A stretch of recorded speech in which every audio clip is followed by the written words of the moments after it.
السلام علیکم، welcome to my channel. میرے چینل ملیحہ وائس اسٹوری پر خوش آمدید۔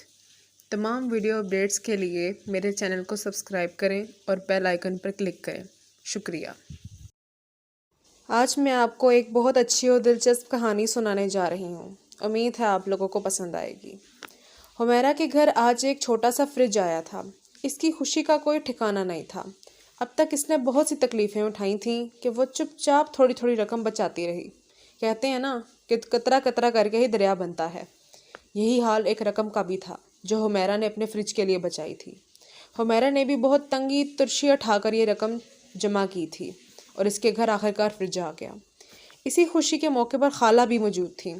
مجھے بہت خوشی ہے حمیرہ، تمہارے گھر فریج آ گیا۔ خیر سے اب ضروریات بڑھ گئی ہیں، بغیر فریج کے گزارا مشکل ہوتا ہے۔ جی خالہ، بچوں کی وجہ سے اس کی زیادہ ضرورت تھی۔ گرمی میں ہر چیز خراب ہو جاتی ہے، دودھ تو فوراً ہی پھٹ جاتا ہے۔ ماشاءاللہ تمہارے دونوں بیٹے بہت پیارے ہیں۔ اب کتنے ماہ کے ہو گئے ہیں؟ اب تو 4 ماہ کے ہو گئے، دونوں مسکرانے بھی لگے ہیں، حمیرہ نے خوش ہو کر بتایا۔ خدا کی رحمت ہے کہ اس نے تمہیں جڑواں بیٹے عطا کیے، وہ بھی صحت مند اور خوبصورت۔ خدا نہیں زندگی دے۔ بس خالہ، اب تو ذمہ داریاں بڑھ گئی ہیں اور ضروریات بھی۔ مہنگائی روز بروز بڑھتی ہی جا رہی ہے۔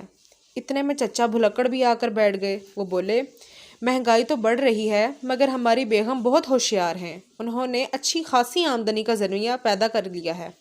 اچھا، کیا کام کرتی ہو تم؟ ارے کچھ نہیں خالہ، بس چند چھوٹے بچوں کو پڑھانا شروع کر دیا ہے، اس سے کچھ رقم مل جاتی ہے۔ میں تو کسی سے ذکر نہیں کرتی، یہ ایویں خواہ مخواہ۔ ارے تو اس میں برائی ہی کیا ہے، یہ تو بہت اچھی بات ہے۔ ابھی یہ باتیں ہو رہی تھیں کہ حمیرہ کا ایک بچہ رونے لگ پڑا۔ ارے شاہد رو رہا ہے، شاہد رو رہا ہے۔ حمیرہ نے لپک کر بچے کو اٹھا لیا۔ بھائی کمال ہے، خالہ بولی، تم کس طرح پہچان لیتی ہو کہ کون سا شاہد ہے اور کون سا عابد؟ ہو بہو ایک ہی شکل ہے دونوں کی۔ حمیرہ ہنسنے لگی۔ بس خالہ، کپڑوں سے پہچان لیتی ہوں، اس کے علاوہ شاہد کے گال پر کاجل سے تل بنا دیتی ہوں۔ بھائی مجھے تو یہی یاد نہیں رہتا کہ ہماری بیگم شاہد کے گال پر تل لگاتی ہیں یا عابد کے، چچا بھلکڑ نے کہا۔ ان کی اس بات پر خالہ بھی خوب ہنسیں۔ آج بچا ہوا کھانا فریج میں رکھ دیا گیا، دودھ بھی فریج میں رکھ دیا گیا۔ حمیرہ خوش تھی۔ اس نے میاں سے کہا، اب روز روز آپ کو گوشت لانے کی ضرورت نہیں، پورے ہفتے کے لیے اکٹھا لے آئیے گا۔ میرا تو بہت دل چاہ رہا ہے مگر عابد اور شاہد ابھی بہت چھوٹے ہیں۔ اپنی طرف سے میں نے معذرت کر لی تھی مگر آپ کا شرکت کا وعدہ میں کر چکی ہوں۔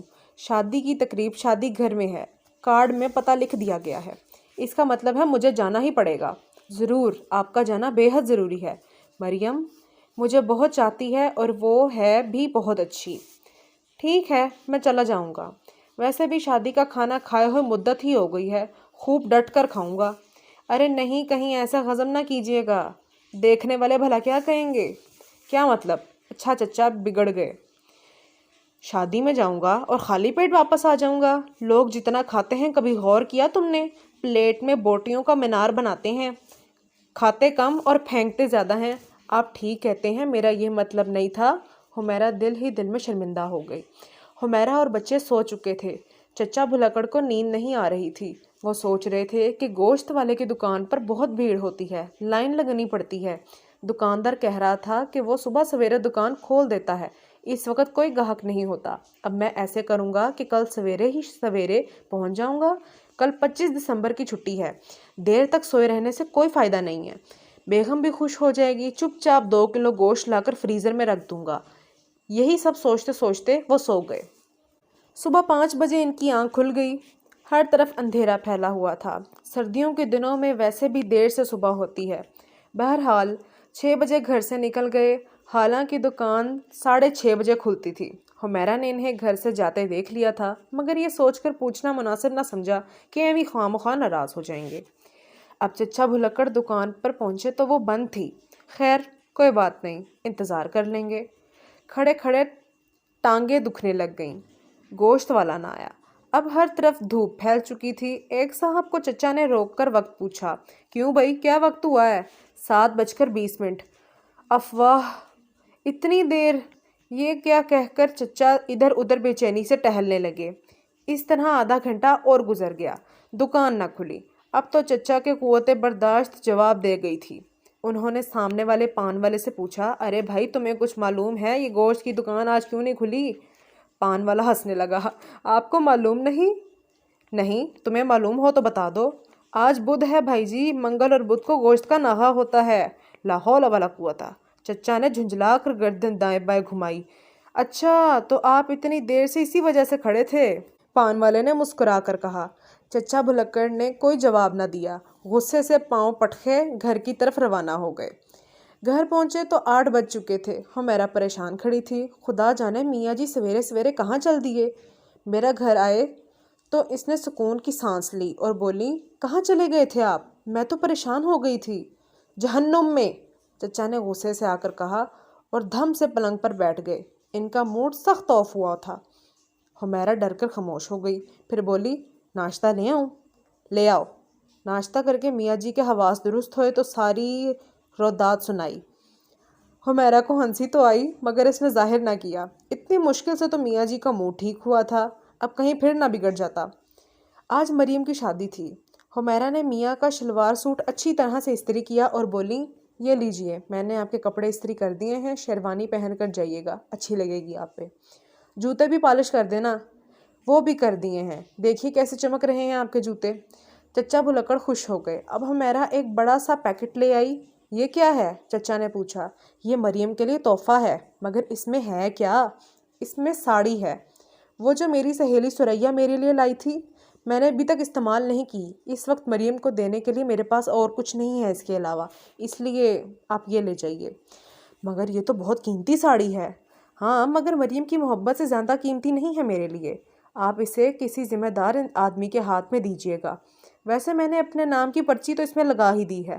ٹھیک ہے، دے دو مجھے، میں دے دوں گا۔ اور ہاں، چچی وغیرہ سے اچھی طرح اپنا تعارف کروا دیجیے گا۔ اچانک چچا کو پھر سے غصہ آ گیا اور وہ بولے، اچھی طرح سے تمہارا کیا مراد ہے بھائی؟ کیا کہوں ان سے؟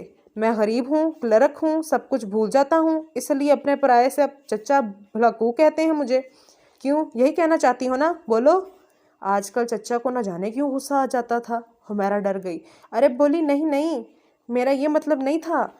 شادی کا بلاوا رات 8 بجے کا تھا، چنانچہ چچا بھلکڑ پورے 8 بجے ہی پہنچ گئے۔ اس شادی کے گھر کے 2 لان تھے، لان اے اور لان بی۔ مریم کی شادی لان بی میں رکھی گئی تھی۔ چچا بھلکڑ غلطی سے لان اے میں پہنچ گئے۔ یہاں بھی کسی کی شادی کی دعوت تھی، لیکن مہمان ابھی تک پہنچے نہیں تھے۔ ساری کرسیاں خالی پڑی تھیں۔ چچا اپنا تحفہ لے کر ایک جانب بیٹھ گئے۔ 9 بجے مہمان آنے شروع ہو گئے۔ چچا تو کسی کو پہچانتے تھے اور نہ ہی کسی کو جانتے تھے، اسی وجہ سے وہ چپ چاپ بیٹھے رہے۔ جب خاصے لوگ آ چکے تو اچانک انہیں اپنے دفتر کے دانش صاحب نظر آ گئے۔ دانش صاحب کی نظر چچا پر پڑی تو وہ بھاگے آئے۔ ارے چچا آپ، واہ، آج تو خوب جچ رہے ہیں۔ ہاں بھائی، میری بیوی کے رشتہ داروں میں شادی ہے، لیکن میں یہاں کسی کو نہیں جانتا۔ کوئی بات نہیں، میں تو آ گیا ہوں۔ دانش میاں، یہ تحفہ دینا ہے، لائیے میں پہنچا دیتا ہوں۔ وہ دیکھیے سامنے لڑکیاں تحفے لے کر سٹیج میں رکھ رہی ہیں۔ چچا نے تحفہ دانش کے تھما دیا۔ دانش تحفہ دے آئے۔ خلاف معمول کھانا جلد لگ گیا۔ چچا نے ڈٹ کر کھایا۔ مووی بھی بن گئی۔ اچانک چچا کے کالر کے اندر ایک کیڑا گھس گیا۔ چچا بہت گھبرائے۔ شیروانی اتار کر جھاڑ لیں، دانش نے کہا، کہیں کیڑا کاٹ نہ لے آپ کو۔ چچا نے گھبرا کر شیروانی اتاری۔ ارے یہ کیا؟ چاروں طرف لوگ کہکہے لگانے لگے۔ چچا سخت شرمندہ ہوئے۔ دراصل وہ قمیص پہننی بھول چکے تھے، اندر سے میلی بنیان جھانک رہی تھی۔ کیڑے جھاڑ کر چچا نے دوبارہ شیروانی پہن لی۔ کوئی بات نہیں، ایسا تو ہوتا ہی رہتا ہے، دانش نے تسلی دی۔ مگر اب چچا 1 منٹ بھی رکنے کے لیے وادار نہیں تھے۔ 10 بج چکے تھے۔ وہ جلدی سے لان اے سے نکل گئے۔ سامنے ہی لان بی تھا۔ ہائے، یہ کیا؟ یہاں تو بہت سے رشتہ دار نظر آ رہے ہیں۔ اس کا مطلب یہ ہے کہ وہ غلط جگہ پہنچ گئے تھے۔ ارے ہاں، یاد آیا، مریم کی شادی تو لان بی میں تھی۔ تھوڑی دیر پہلے کی شرمندگی لمحہ بھی اب زائل ہو گئی۔ چچا سینہ تان کر لان بی میں گئے۔ رشتہ داروں نے انہیں حمیرہ کی چچی سے ملوایا۔ وہ بہت محبت سے ملے۔ حمیرہ اور دونوں بچوں کو بہت پوچھا اور دعائیں دیں۔ یہاں کھانا ذرا دیر سے شروع ہوا۔ چچا نے کسی پر کچھ ظاہر نہ کیا اور تھوڑا بہت دوبارہ کھا لیا۔ لان بی میں آنے کے بعد جوں ہی چچا کو اپنی بھول کا احساس ہوا تو وہ بھاگ کر لان اے میں آئے اور دانش کے ذریعے اپنا تحفہ واپس لے آئے۔ چنانچہ انہوں نے تحفہ چچی کے ہاتھ میں تھما دیا۔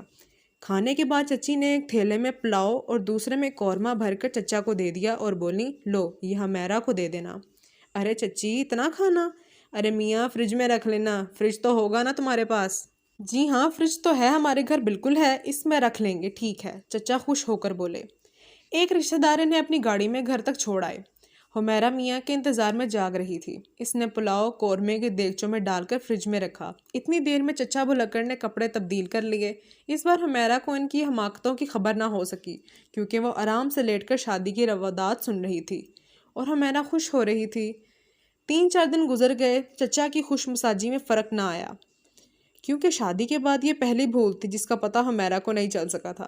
وہ دل ہی دل میں شکر ادا کرنے لگی، خوشی سے گنگنانے میں لگی تھی۔ دوسرے دن اچانک شام کے وقت ایک کار آ کر دروازے پر رکی۔ ہمیرا کی چچی آئی تھی۔ ہمیرا خوش بھی ہوئی اور حیران بھی۔ سلام دعا کے بعد چچی نے کہا، ہمیرا میں وقت نکال کر تمہارے پاس آئی ہوں۔ بھائی یہ کیا حماقت کی تم نے؟ اتنا قیمتی تحفہ دینے کی کیا ضرورت تھی؟ میں ڈبہ واپس لے کر آئی ہوں۔ ہمیرا بولی، چچی ہم لوگ غریب ضرور ہیں مگر اتنے بھی نہیں ہیں کہ مریم کو تحفے میں ایک ساڑی بھی نہ دے سکیں۔ میں ساڑی کی بات نہیں کر رہی ہوں، میں تو زیور کی بات کر رہی ہوں۔ زیور؟ کیسا زیور؟ آپ کیا کہہ رہی ہیں چچی؟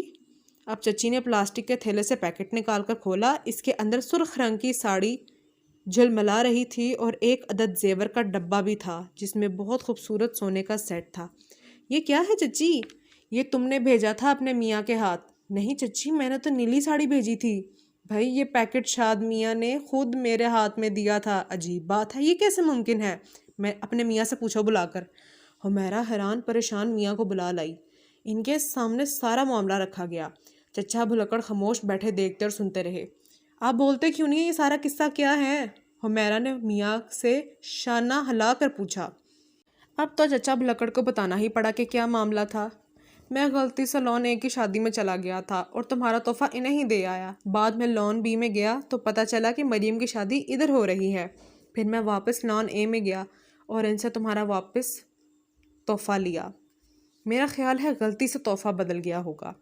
اس تحفے پر ہمیرا کا نام لکھا ہوا ہے۔ چچی بولی، ہائے اللہ یہ کیا غضب کر دیا آپ نے۔ اب ہم کس طرح ڈھونڈیں گے کہ کون سا تحفہ ہمیرا کا ہے؟ ہاں بھائی جس کی امانت ہے اسے واپس تو کرنی چاہیے۔ تم معلوم کرو کہ اس دن لون اے میں کس کی شادی ہو رہی تھی، چچی نے کہا۔ یہ کوئی مشکل کام نہیں ہے، میرے دفتر میں دانش صاحب ہیں، ان کے رشتہ داروں کی شادی تھی لون اے میں کل پتہ کروا لوں گا۔ خیر صاحب، دانش میاں کے ذریعے یہ معاملہ حل ہو گیا۔ وہاں بھی ساڑی اور زیور کی ڈھنڈیا پڑی ہی تھی۔ معلوم ہوا دلہن کی ہمیرا باجی سعودی عرب سے لائی تھی۔ یہ انہیں کا تحفہ تھا، ان کی امانت ان کو پہنچائی گئی اور ہمیرا کا تحفہ اسے واپس مل گیا جو ہمیرا نے مریم کو بھجوایا تھا۔ چچا بھلکڑ اس قدر شرمندہ تھے کہ کچھ کہتے بن نہ پڑتی تھی۔ ہمیرا بھی خاموش سی تھی۔ چچا نے بیوی کی خاموشی کو محسوس کیا تو بولے، اب ایسی بھی کیا خاموشی ہے، سب ٹھیک تو ہو گیا نا، تم بھی ٹھیک ہو جاؤ۔ ہمیرا پھر بھی خاموش رہی تو چچا بھلکڑ بولے، ابھی تمہیں اصل واقعہ تو معلوم ہی نہیں ہے، اب جب کہ ہر بات کھل چکی ہے تو وہ واقعہ بھی سن لو، کسی بہانے تمہیں ہنسی تو آئے گی۔ یہ کہہ کر چچا بھلکڑ نے شیروانی والا قصہ بھی سنا دیا۔ ہمیرا کو ہنسی آئی، مگر یہ ایک ایسی ہنسی تھی جس کے اندر چھپے ہوئے غم کو چچا بھلکڑ محسوس نہیں کر سکتے تھے۔